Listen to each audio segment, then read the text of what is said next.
In France, it's Macron versus Le Pen, again, for presidency. Incumbent French President Emmanuel Macron will face far-right nationalist Marine Le Pen in a winner-takes-all runoff for the presidency.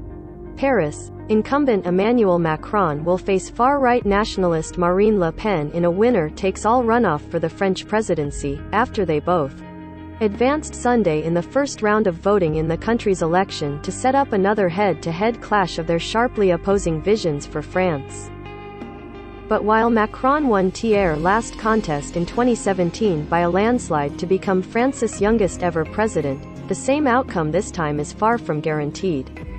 Macron, now 44, emerged ahead from Sunday's first round, but the runoff is essentially a new election and the next 2 weeks of campaigning to the April 24th second-round vote promised to be bruising and confrontational against his 53-year-old political nemesis.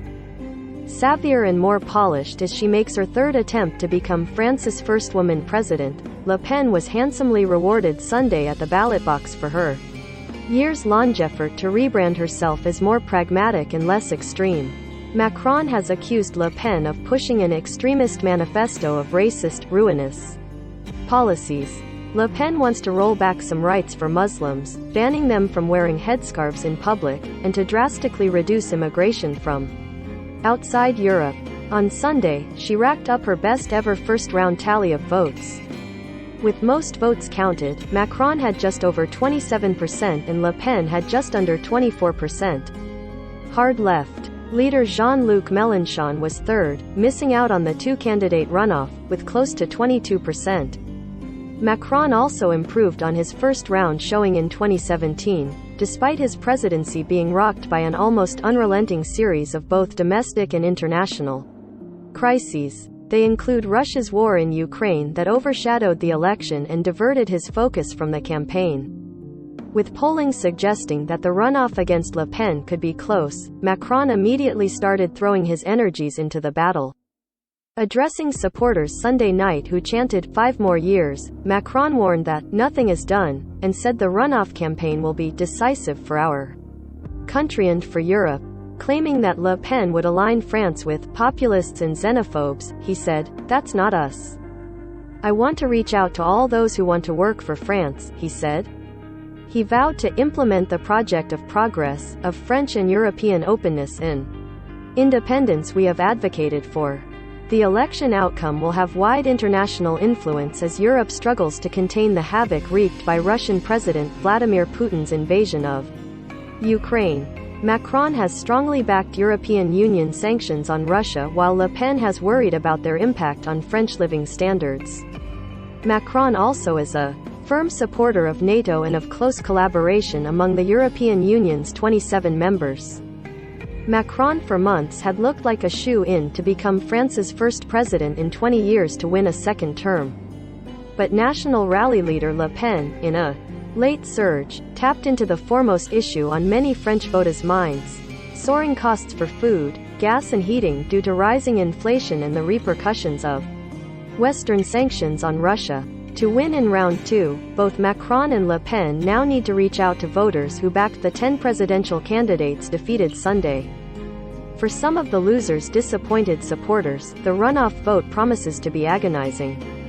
Mélenchon voter Jennings Tanguy, a 21-year-old student of English at Paris Sorbonne University, said the second-round matchup was an awful prospect for her, a choice between the plague and cholera. She described Macron's presidency as abject, but said she would vote for him in round 2 simply to keep Le Pen from the presidential Élysée palace. "It would be a survival vote rather than a vote with my heart," she said. Le Pen's supporters celebrated with champagne and chanted, "We're going to win." She sought to reach out to left-wing supporters for round 2 by promising fixes for a France torn apart. She said the second round presents voters with a fundamental choice between two opposing visions of the future, either the division, injustice and disorder imposed by Emmanuel Macron to the benefit of the few, or the uniting of French people around social justice and protection. Some of her defeated rivals were so alarmed by the possibility of Le Pen beating Macron that they urged their supporters Sunday to shift their second round Votesto the incumbent, Mélenchon, addressing supporters who sometimes shed tears, repeatedly said, "We must not give one vote to Mrs. Le Pen."